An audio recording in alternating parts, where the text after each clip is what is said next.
The global stationery market is valued at over $90 billion and continues to grow year after year.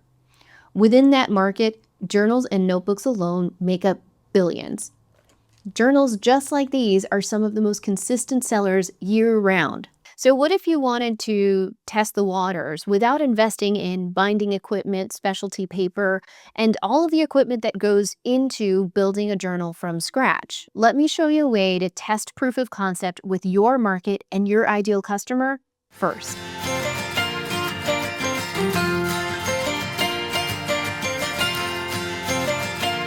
Hey Maker, Emily here, otherwise known as That Mom with a Laser, and in this video I want to talk to you a little bit about testing the waters with journals in your shop, because journals are a consistent and steady seller. They sell well with teachers, for graduations, church groups, corporate gifts, you name it. I can personally attest to the fact that, yeah, I have been able to sell journals consistently ever since I started my laser business. They're not flashy, but they are reliable. You could start with something simple like a Leatherette journal. These wholesale anywhere from about $7 to $11 depending on the quantity you're getting and where you're sourcing them from. I'll link some options below.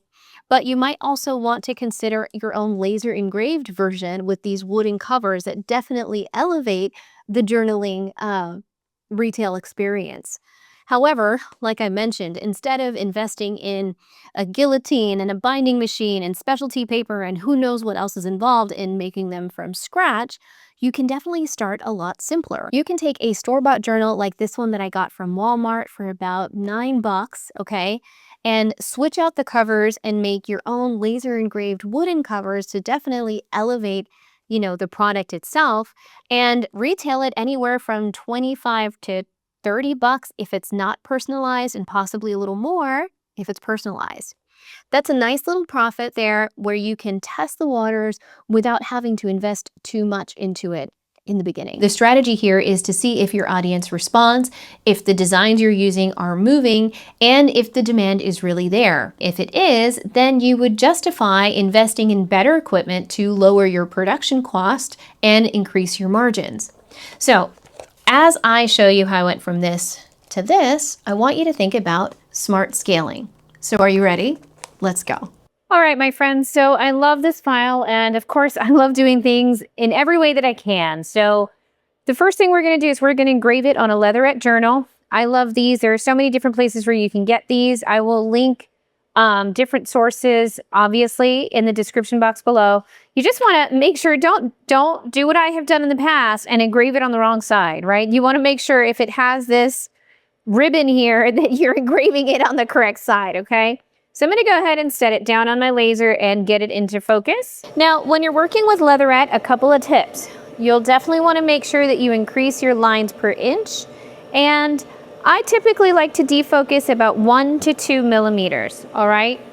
So now I've got an older laser, all right? So I don't have a fancy camera, and on this particular laser, my Mira 5, I'm going to eyeball it.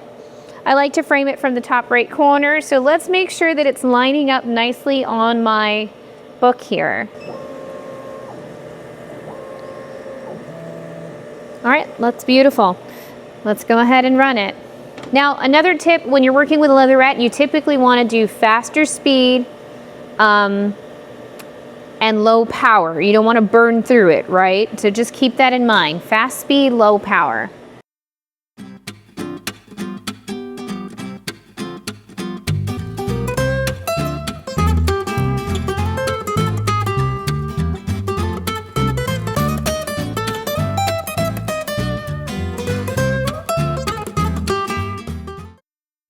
And there we go. It looks lovely. All right, so we're going to clean it up, and then this one is done. Now all that's left to do is to, wipe off the residue. You can use anything. LA Awesome is really popular. I use Dawn Power Wash for almost everything. I used to use LA Awesome a ton, but it just smells so strong. I don't love it. Okay. Now this looks really pretty to me. The undertone is a little light. If I went maybe with a little more power, it would be even darker, but I still think this turned out really pretty. So there you go. A lovely little journal. Now let's go ahead and cut this on wood. All right, so now I'm gonna go ahead and I am going to cut the journal on 1/16 inch birch. This is finished birch, so that's gonna make cleanup really easy. Now I will say this, however, I cut this also, I have done this on 1/8 of an inch and I'm gonna show you that example, but I wanted to give 1/16 of an inch a try. So let's go ahead and see how we like it. All right, so this is looking really cute, but I'm noticing that some of my lines, see here, these are a lot finer than, say, you know, my petals, and that's because the laser is going swoop, it's going really fast, and then it's slowing down to go around the curves here. So what I've done is I'm gonna go over to Lightburn, right in here, and I have selected those lines, basically the vines, right, the stem, and I've resent them over to the laser. Let's see how that fixes my problem. It's already looking so much better. So I basically just did a second pass, but only on the parts that I want to look a little more pronounced.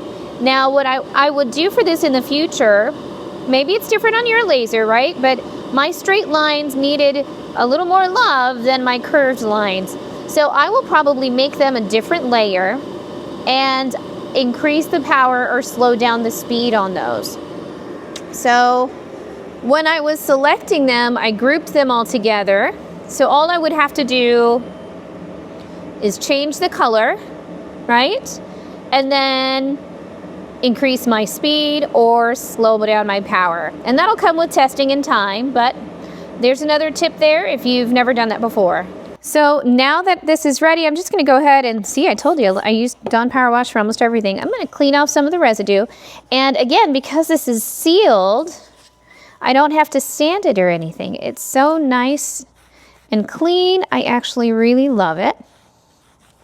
All right, now I typically I have done this journal with, like I told you earlier, 1/8 of an inch material, and I'm going to show you what that looks like, but I rarely have this thin wood, and I was like, ooh, it might be even nicer, right? So here it is with 1/8 of an inch. Okay, and you notice it can get a little bulky, but it works really well. It's beautiful. All right, it's still very nice. All right, so now let's put it together with the scored version on the 1/8 of an inch material. So to do this, I take the mint green journals from Walmart, okay? And the first thing we have to do is take off the cover. And all I'm gonna do is just very gently pull these up.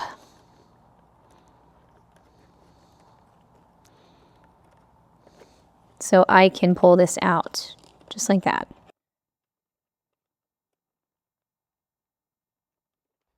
There we go. And then I'm going to replace that with my back cover that I already have ready to go. Actually, I'm not going to put that one in. I'm going to put this one last, okay? It gets a little trippy here, right? Okay, so now I want to put this in, but it's going to go on the front layer. So I need to take that one off too. So I'm going to grab my paper, bring this over, and take this guy out. Now I'm paying attention to the direction. So I'm going to put this one in just the same way as this one is set up, okay? So I'm going to remove the front cover and put this one in. Oh, see my score settings.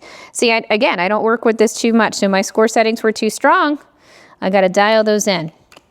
But I think if I do, I think I'm going to love the 1/16 inch more than I do the 1/8 of an inch.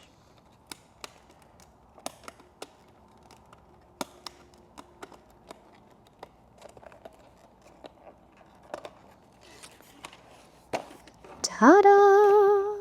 All right, now let's do it. Oops, I almost lost my camera there. Let's do this for the back now. And now this one, you know, obviously the direction doesn't matter as much. And to go quickly, I'm going to press it down all the way, slide it down, make sure that my hinges are all above my holes, and then boop. There we go. Now, if you need to, you can kind of push them back in place so that nothing comes out. And then I've got to readjust it this way. There we go. And that, my friends, is the journal. Now, what am I already noticing? This is a lot nicer in terms of movability than the 1/8 of an inch. Because with the 1/8 of an inch, I have to actually remove paper to get it to open comfortably. Now, this still feels a little tight. Like, I can push it down, but it does feel a little tight. So I know, don't get mad. My kids will color on it and I won't waste it. Okay, I promise. But I can rip out a couple of pages to now make it move and flow better. See, I like that. I could probably take out just a little more. I know if I'm hurting some of you, believe me, I don't mean to. Okay? All right. So we have a scored version. We have an engraved version, my friends. We also have an engraved version on Leatherette. And lastly, of course, for my color people, a printed version. So here are the journals. I hope you love them and I hope you have so much fun with them. Well, Maker, that's all I have for you today. I hope this gave you another idea of something simple that you can add to your laser business. I just want to encourage you to not skip the validation phase. Validate first, invest second, then maximize later. You don't need all the tools right away, even though, believe me, I know you want them and I do too. What you really need, though, is proof that your market wants what you have to offer. So start small, test smart, and scale intentionally. Once you have the proof, then you can go ahead and build the whole system. So with that, my friends, I hope you found value in today's video. If you're not subscribed to the channel, make sure you subscribe and hit that bell button so you get notifications every time I have a new video. And with that, I'm wishing you every success in your laser journey, and I look forward to seeing you here soon over at That Mom with a Laser. Bye, guys.